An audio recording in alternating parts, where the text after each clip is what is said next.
Ultimately, our measure of success is in the global change that we're affecting. We're changing legislation, we're changing medicine, we're changing science, for God's sake. We're changing everything. That's the success of the cannabis industry. That's the success that we all share together. We're all part of that. That's attorney and CEO Monique Jackson Fitzgerald, just one of the many powerful speakers at the Women in Cannabis National Conference in Las Vegas. Women are influencing and carving out a very important niche in the emerging cannabis space, and we will meet the founders and event staffers coming up on a special edition of In the Weeds with Jimmy Young.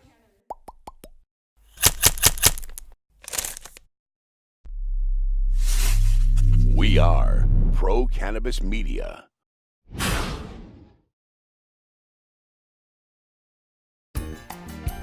Don't look now, but it's a whole new world of weed out there. Pot is flower, it's Bruce Banner and Blue Dream. You've got bongs and dabs, resin and shatter, vaping and edibles, new terms, new strains, and new ways to use cannabis sativa, the plant. Some just made with CBD, and hemp has minimal THC. There's sativa and indica strains, and 100 chemicals, all legal in 10 states for adult use. There's a lot to get to know. Get used to it, folks, because it's legal in the Bay State and it's not going away. Neither is In the Weeds with Jimmy Young next.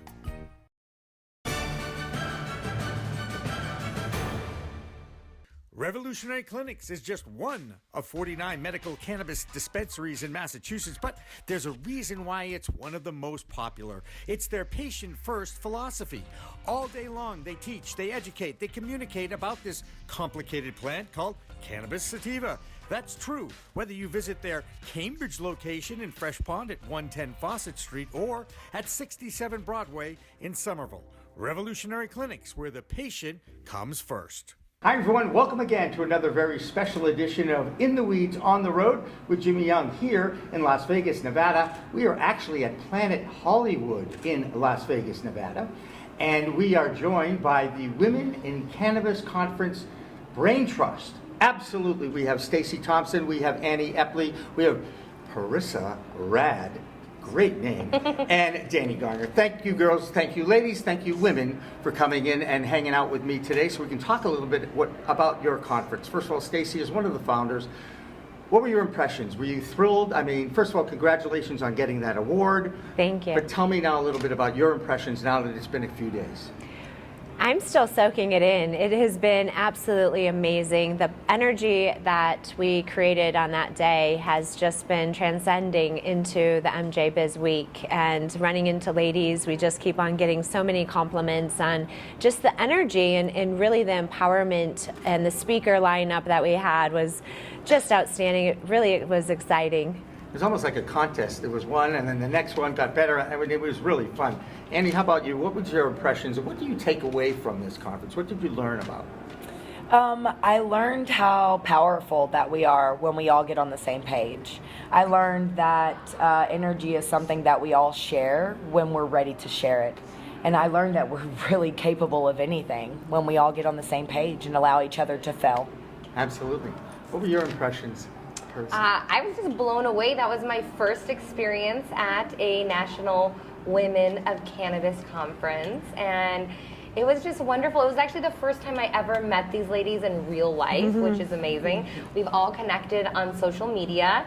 You know, the power of social media, right? It's amazing. And it's connected us and created a bond, and I think this just solidified it, being able to meet in person and really, like she said, capture each other's energies and just be present and enjoy what we've worked really hard to create. Yeah, so. it really was a celebration of your gender for sure. And Danny, what were your impressions of the event?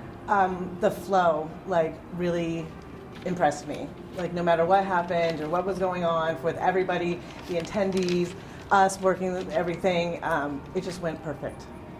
So let's start with the one person who I think stole the show.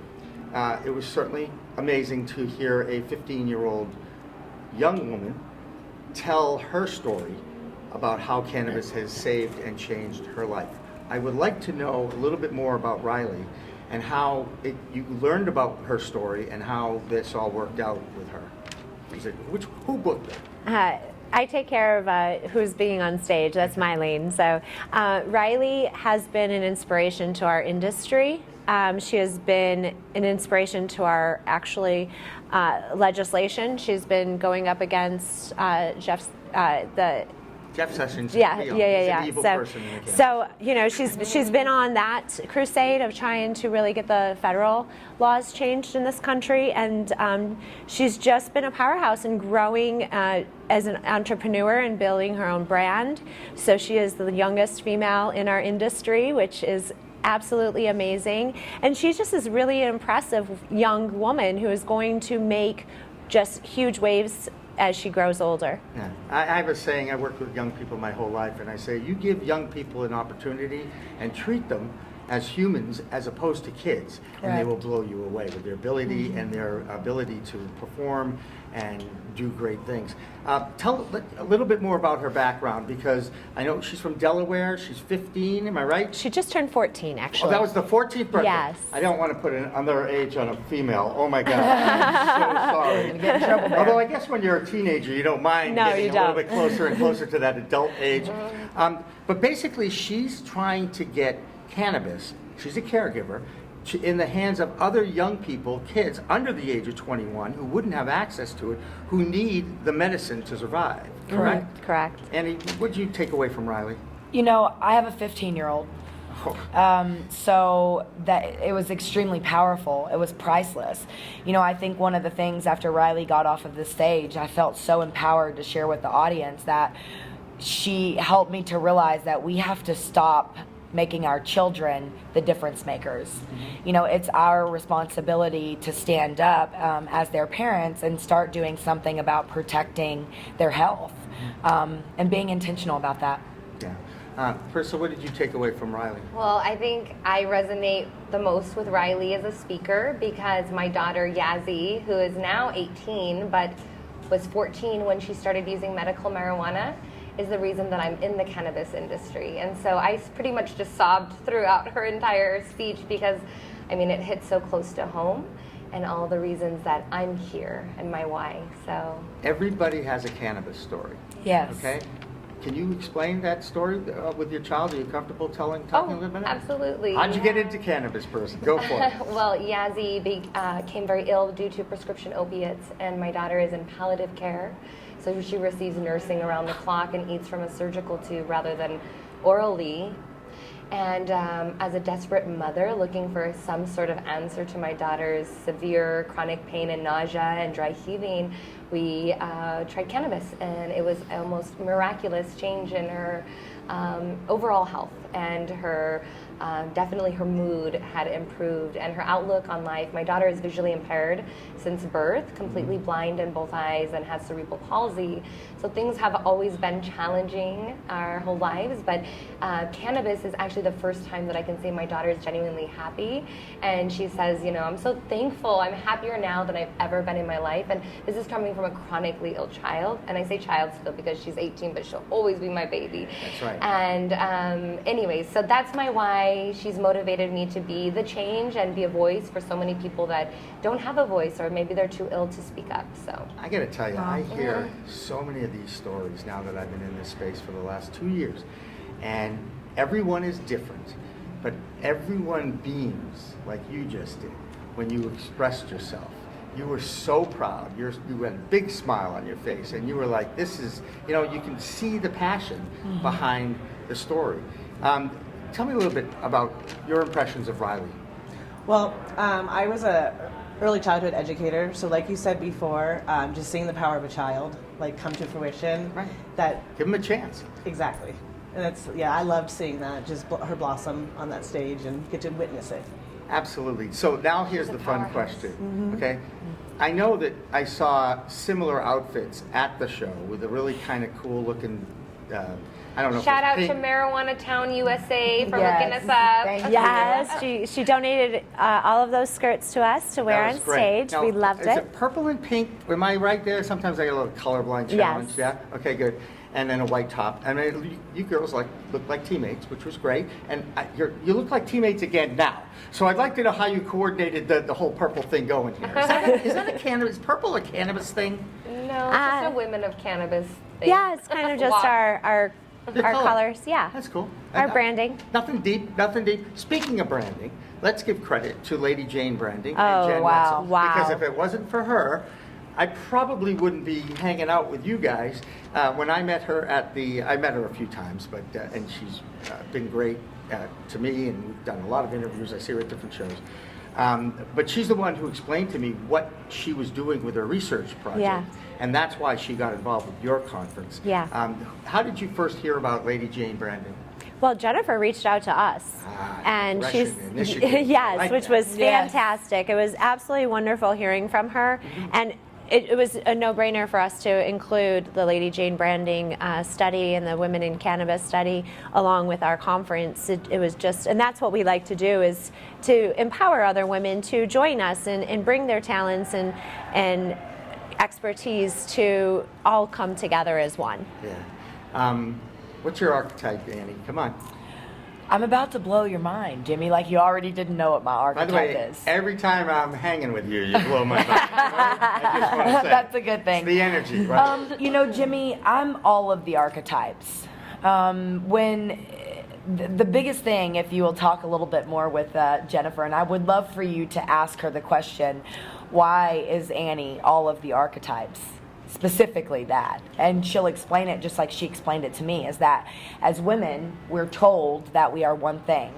You are the doctor, you are the lawyer, you are the artist, but we are all of these things. And you have to. We are all of these Right. things. So, you know, I loved what Jennifer did, because it did allow us to kind of sit in a space and, you know, relate with the doctor. You know, because I'm Dr. Payne. I call myself Dr. Payne all the time. Good song. I'm not a doctor, but I will take a look at it. Yeah. But you know, that's what the whole purpose of her archetype is to teach women that we're everything. Right. You know, we're all of those things. Krista, do you have an archetype? Do you know what it came out to be? I think that the advocate resonates the most with me. Okay. I'm not just, advocacy isn't something new to me. I've been an advocate for my daughter and other children with special needs pretty much my whole entire life. So, I get it. you know, yeah. So, Danny, do you have an archetype? I'm two. I'm the artist and the best friend. Oh, that's awesome. Oh, Stacey, she we didn't get is. yours, Stacy. We didn't get Just yours, a minute. Stacy. What's your archetype? Okay. What is it? What is it? What? What is it? I was so busy, I didn't even get to do any of the That's all right. archetypes. You don't have to. Sorry, Jennifer. So, no, it's fine. So I'm gonna, since we really haven't had you guys have known me for what, 2 days. If you had to pick an archetype for me, which one do you think it would be? Do we have the list of archetypes? Because this is hard without them Well, I know. standing up around the room. I know, right? Oh, Maybe the Can I unicorn. get a Maybe the five? unicorn. That's fine. All right, I'll tell you what. All right, This so I is a come out hard as a game. teacher, okay, but I'm the eternal child. Come on. Well, you're a man, so I am a you're man, so I have it's zero eternal brain child. power, right? And I have a female in my life who I basically refer to as she who must be obeyed. And that is a term that David Faraday, a Golf Channel personality, uses to talk about his significant other. And by the way, I don't use the W word because we are not M word. We are committed to each other. That's a I lovely love way. that. Okay, and it's been 19 years. Congratulations. And she's only kicked me out a few times. Well, that's good. That's pretty good. Not Not at all. bad, And it's her house too, so she pretty much can do whatever she wants. And when it comes to fashion, there's no way she's asking me for an opinion. I get it, but I do love you, Dawn. You know that. Stormy Simon, I got to sit down with her after the show. I'm hitting something in your heart. She's awesome. Oh, yes. But can I tell you something? All women, you guys can do something that we men will never be able to do. And why women have to prove themselves twice as much? Because you are mothers, you're fathers, you're providers, and you don't have a choice. That's when you bring a child, another life into the world, you signed up for that. We get the fun, we get out of the way, and we're jerks. I don't like my gender that much. I'm very embarrassed by some of the behaviors that I hear about through the Me Too movement. Come on, guys. I mean, sexual harassment's been around since the 90s when we started taking our seminars, and here we are 30 years later, and it's not like anybody learned anything, which is kind of pathetic. So I get very frustrated by that. I actually there's a book written by a guy by the name of Jackson Katz. It's called The Macho Paradox. And it basically calls on men to call on other men to act, more humane, more sensitive, more respectful, and don't be some of the jerks that men can be. I'm sorry, that's how I feel. That being said, let's talk about Stormy. So I know we talk about specific people here, but give us a little background on her. I mean, she really carved her own way up the corporate ladder at Overstock.com, right? Mm-hmm. And I know we're going to be playing excerpts from some of the speeches on our next show on the 19th, little bits here and there. Who wants to be the summarian on this one? You can. And you're dying to do it. Just Yeah. Tell us how you came about finding Stormy Simon. Well, Stacy found her, Okay. and I was a Stormy fan. She's one of the women that, we've kind of watched that just empowered us to empower other women. Mm-hmm. You've been around Stormy, so you know how just pure and beautiful her soul is, and that's easy to be around. So Stormy and I fell in love. Yeah, she's fantastic. We absolutely connected on this trip. I think that's one of the biggest reasons that Stacy and I kind of built this idea of putting all of the women in a mansion, in a large house where we can all stay together, so that we do get that time to relate. Right. We do get that time to talk about our stories of our children and how, we're struggling, so that, we are those powerful women. Yeah. And I know we want to talk about Stormy, but I did want to say something really quickly. By the way, nobody can edit you, so go for it. Okay, good. Good. That's why we get along. What we're doing isn't necessarily about men. I know that. It's celebrating women. Well, it's not even celebrating women. I really want to clear this Go up. ahead, So go ahead. This is it's good. about encouraging women to break the behavioral habits that we have been exhibiting toward each other for centuries. Mm-hmm. We're all very guilty of judging women without another woman opening her mouth, by her hairpin, by her shoelaces. By her cleavage. Correct. By her cleavage, and women, we tear each other down almost organically, and so we kind of, for me, I know this is my situation in this, and Stormy kind of just brought all that, beautifully for me in this visit was, we need to change that. We need to change that behavior, and we change that behavior by accountability.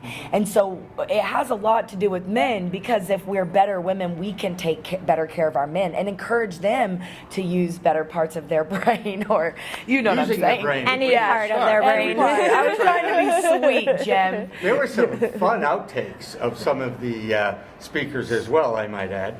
Oh, I can't wait to see. Well, we'll have that, but I do want to talk about Cassandra for a second. Oh, yeah, okay. Cassandra Farrington, who's one of the co-founders of MJBIZ Con, she came out, gave a little rah-rah, which was great, and the thing I wrote down was, I did this.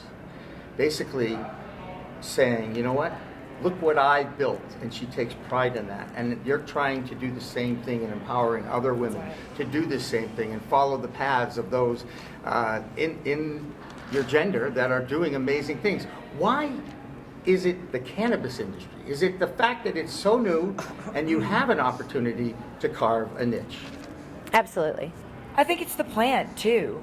She's a female plant. That's right. She's a female plant. She By the reproduces. way, a lot of people do not know that the cannabis sativa plant has a male version and a female version. Correct. And the female version is gorgeous, some of these buds, correct? And these are the buds we like. Correct. She is the medicinal. She's the reproducer. There's no mistake. It was put here on purpose, and it's so much like females. It's silly. If you think about it, and like I said, from a reproductive state, I mean, when you're cloning, you're taking her, you're taking her and creating more. So, for me, it is about a niche for a lot of folks, and I think that when you jump into things like that, it is like, holy cow, okay, how do we make money doing what we love? So yeah, but it is definitely more about the other as well. There's so much science and research that's driving this green wave in Washington, D.C. and across the country. And we all know about the STEM initiative in education.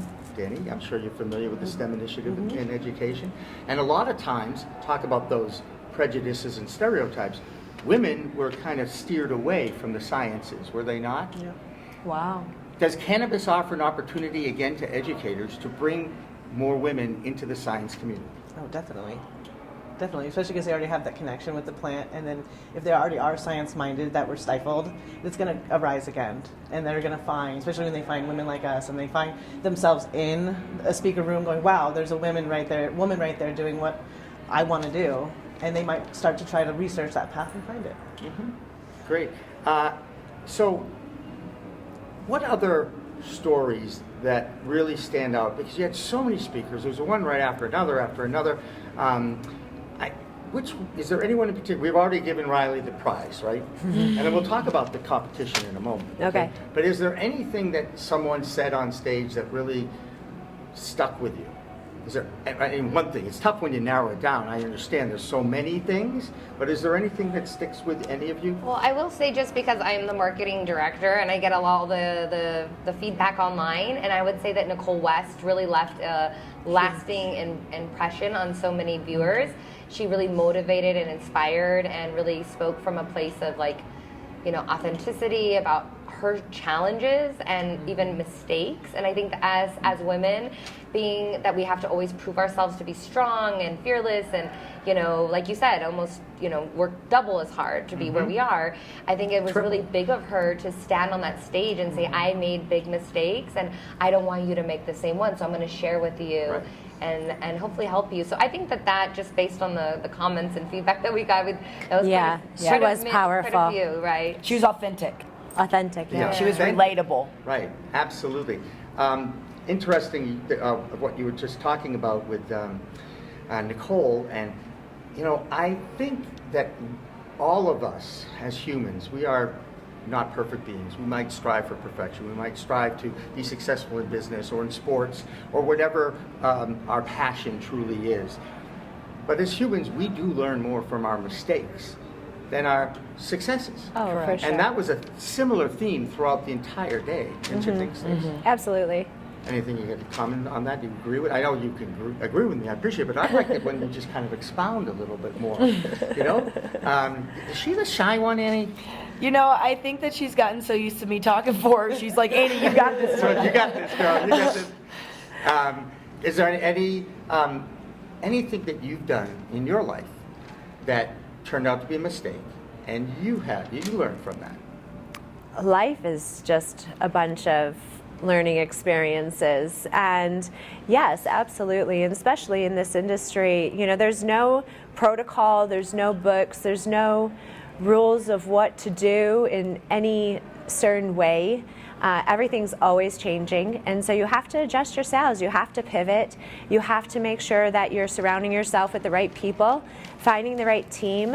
I am so blessed to have found these ladies, and they see my vision, see what I want for our future, and they believe in me and the vision and believe in us women to be able to accomplish it. So that's pretty awesome. I've made so many mistakes along the way that I've been in this industry just over 4 years, and I swear if I had someone to mentor me, and I think that's one of the biggest key things, is to find a mentor that you can really trust in and that they're going to give you good, sound, experienced advice.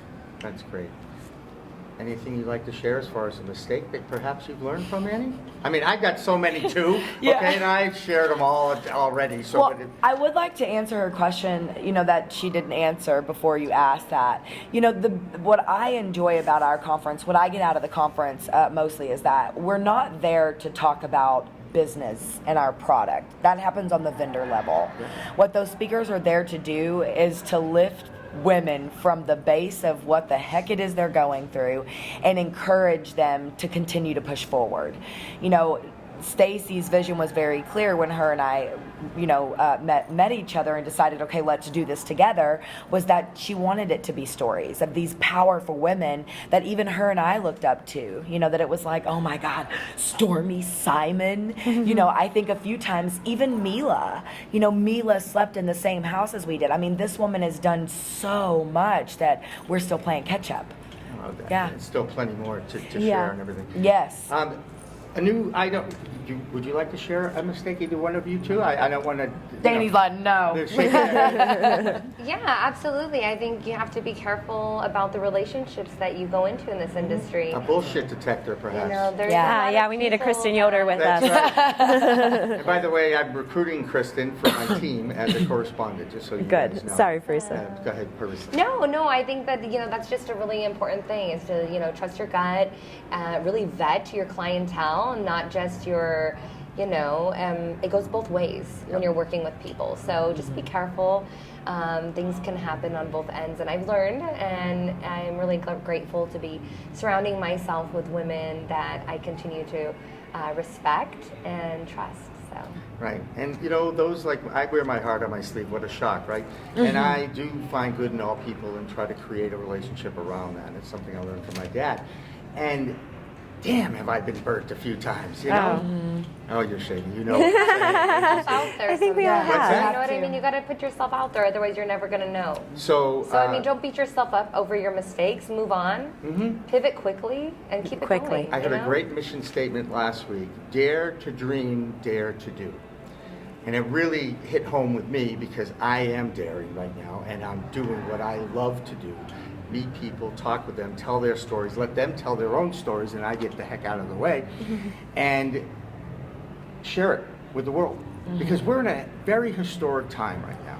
Yes. I feel like, as a history major at Tufts University, I'm documenting a new industry, the development of a new normal in the greatest country in the world, which is, a fascinating time to be involved with this. Yes. Never thought in a million years I would be ending up in this space, never thinking I'd see it legalized in my home state of Massachusetts. I mean, look, there's a God up there, guys, okay? And he's We taking believe. good care of me, too, okay? And I appreciate that.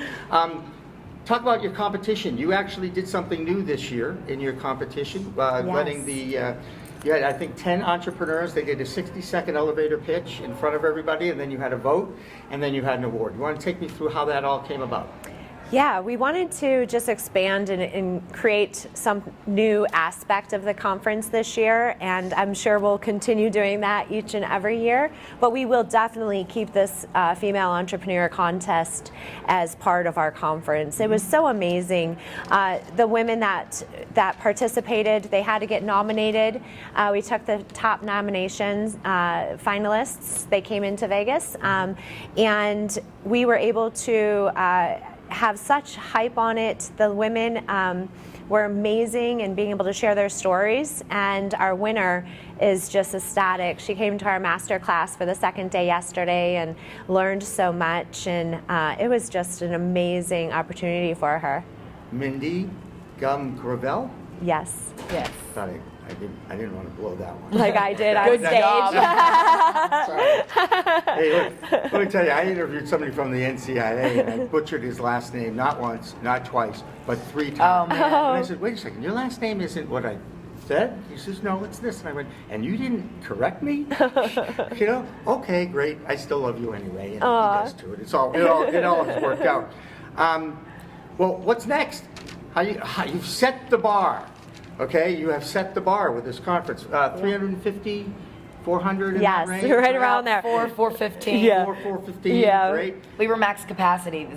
They said it was more people than have ever been in that building ever before. Fantastic. And a dozen vendors or so were showcasing We this had stuff? 24 vendors. Thank you very much. I knew you'd know the exact number. Yes. And it was double what I said, which again does not surprise me. So what's next? You guys are talking about some different things. Do you have any idea? We'll let Parisa tell. All right, Parisa, what's we're next? heading to Detroit, so we'll be there in May. And we're rolling out Detroit. regional leaders and conferences, so definitely be on the lookout for a National Women of Cannabis Conference in Puerto Rico, as well as other states to be announced soon. So if you want to get involved, women can contact us and go to our website, How do they contact you? And you know that's your camera over there. wofcanna.com, and you can go to Facebook and Instagram, obviously, as well. We'd love to connect with women that are looking to lead their communities. So. Yeah, and make a difference in the world, right? Yeah, Isn't it- come walk the world with us. I Yes. love that line. WOCC, though. I love of that course. line, and I think I love all of you. I really enjoyed being part We of love this. you too, Jen. Thank you, Jimmy. Don't I love that? And I get so sensitive, I'm going to cry.